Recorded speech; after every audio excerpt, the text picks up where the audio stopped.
જય સ્વામિનારાયણ. શ્રીજી પરિવારમાં સ્વાગત છે.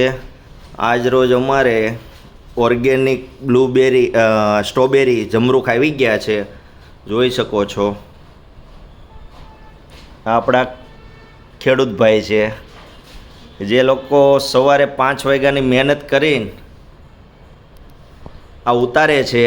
તો જે લોકોને જોતા હોય તો આજે શ્રીજી પરિવારનો કોન્ટેક્ટ કરો અને તમે કંઈક 2 શબ્દ કહો ભાઈ. ઓર્ગેનિક છે, દવા વગર અને ખાતર વગર. રાસાયણિક ખાતર ખેતરની અંદર નાખતા નથી અને દવા પણ નથી. ઓરિજિનલ ઓર્ગેનિક ટેસ્ટ કરી લેવાની શોધ. આ આખી નવી વેરાયટી છે અને ખાવામાં બી ગુજરાતમાં ક્યાંય છે નહીં. ગુજરાતમાં ક્યાંય આ ફ્રૂટ હજી સુધી ક્યાંય છે નહીં. હજી આ ગુજરાતમાં ફર્સ્ટ ટાઈમ વાવેતર કરીને ફર્સ્ટ ટાઈમ હાર્વેસ્ટિંગ થાય છે. જે લોકોને જોતું હોય તો આજે જે સ્ટ્રોબેરી જમરૂખ એકદમ બોર ટાઈપ મીડિયમ સાઇઝ આવશે અને ખાવામાં બી ફૂલ મીઠા આવશે. જે લોકોને જોતા હોય તો આજે શ્રીજી પરિવારનો કોન્ટેક્ટ કરો.